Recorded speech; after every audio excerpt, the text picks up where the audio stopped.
Hello everyone, welcome to Hour of Python, which is an Udan initiative. I am Abhijit Kushwaha and I'll be your instructor throughout this course. In the previous session, that is session 0 part A, we saw how to get Python installed for our systems. In today's session, that is session 0 part B, we'll be writing some Python code. We'll be getting around to know and to understand how exactly are we going to run our Python program. So the easiest way to go and run Python is what I taught you in the last session. You just go and search for CMD, open CMD, and here you simply type Python, which will open up a shell for you. And in the shell, you can write your bits of Python code. For example, if I want to say 5 into 5 and if I press enter, the output given to me would be 25, which is over here.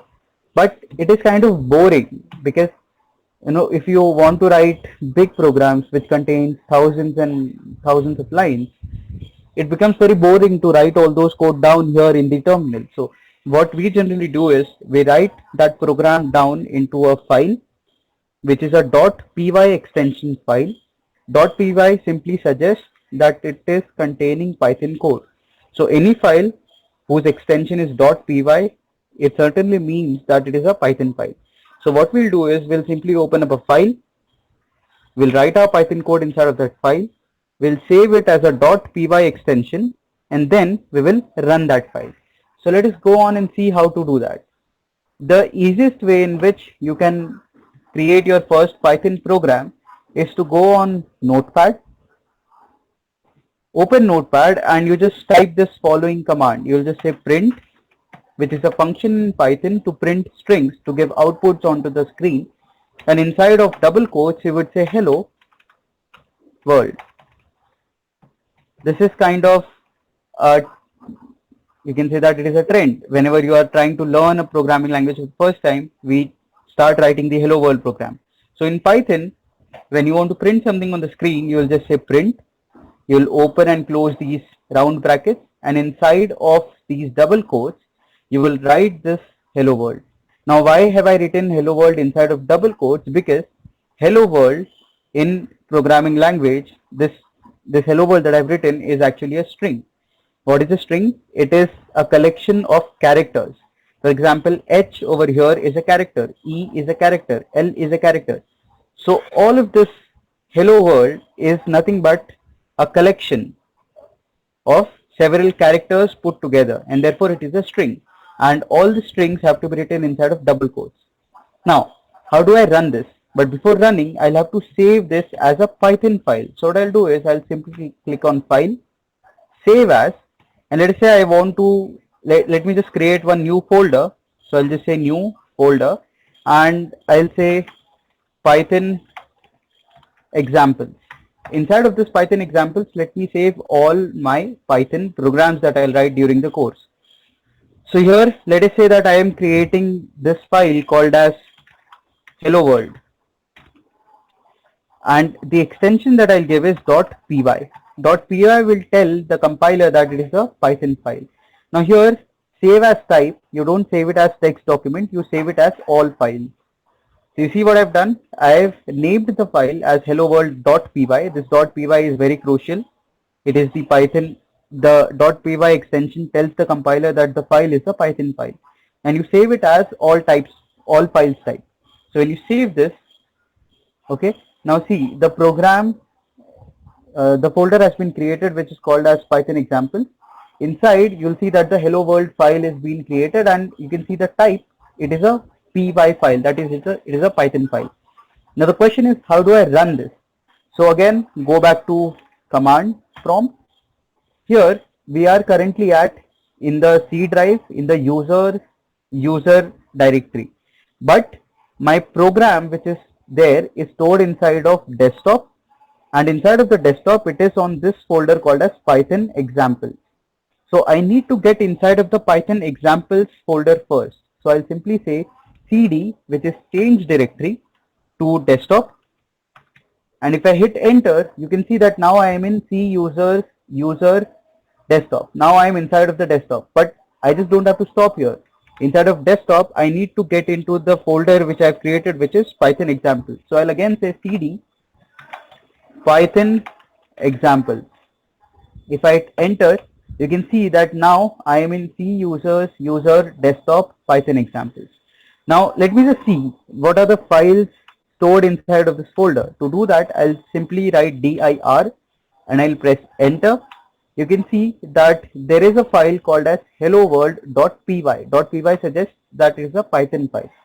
So to run it, I'll simply say Python, I'll give a space and I'll write the file name. So the file name is helloworld.py. So I'll just say helloworld.py.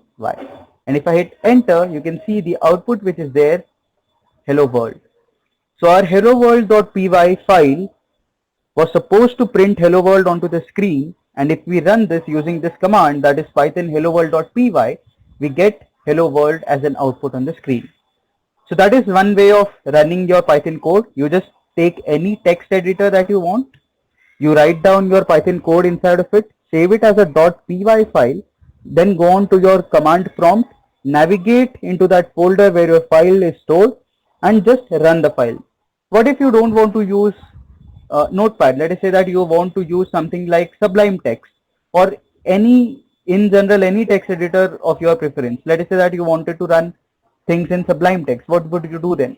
So the steps remain simple. Let us say just I want to print on the screen the value of 44 divided by 2. Let us say I want to print the value 44 divided by 2. So now as I have written the code, I'll simply save it. So I'll go on file, save as, and let us say I'm simply saving it inside of the desktop, inside of my Python examples folder, and I'll save it as first.py. And here I am saving it as type all files. So when I save this, you can see that the colors have changed. Print has suddenly turned blue in color, 44 is purple, this division sign is red. That is because Sublime Text understands, after you have saved it as a .py file, it understands that it is a Python file and it will color code things according to Python. Alright. So once you have saved this, again just close it. Just go to your command prompt, navigate to that folder. So I'll quickly do that.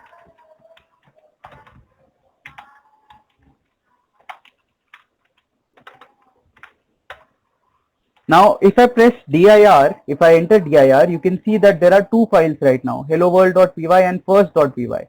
I don't want to run helloworld.py, I want to run first.py. Therefore I'll say Python space first.py.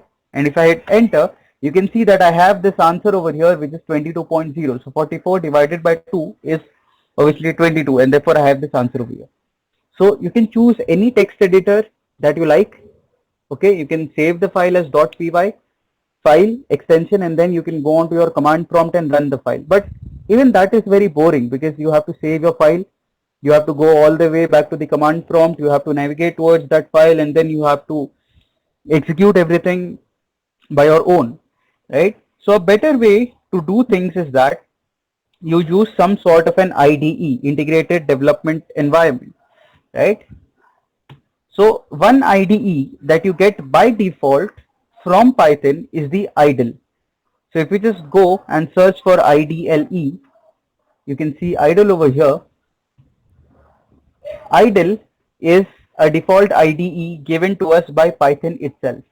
So here when you open idle first, it will be showing you the shell where you can just execute some snippets of your code. For example, 6 into 5, 30, 2 divided by 2 is 1, and so on.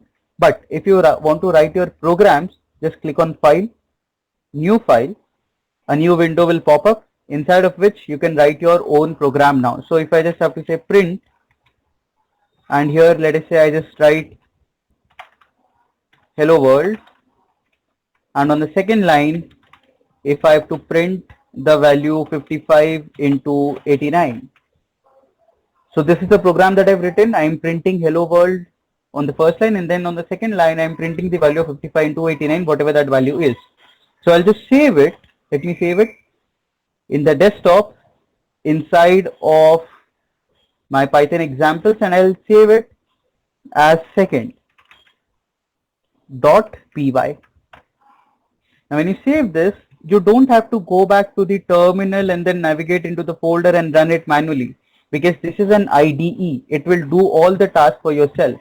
All you have to do is click on this run button, and then you can see there are some options. There's something called a check module, there's Python shell. You just have to click on run module. So when you click on run module, you can see that you have this output, which is hello world, which was the first line that we wanted to print. And the second output is, we wanted to print 55 into 89, and therefore the second output which we have right now is 4895. So henceforth we'll be using idle for all our code. What we'll do is simply create our code, write all our code inside of idle, and then we will run it from idle. So you are free to do anything that you want. You are free to choose any particular IDE that you want. There are some good IDEs, like for example there is PyCharm. You can go on Google, search what is PyCharm, install it for your system, and you can use PyCharm as well. But just because we are beginning right now, I would go with the default IDE provided by Python itself.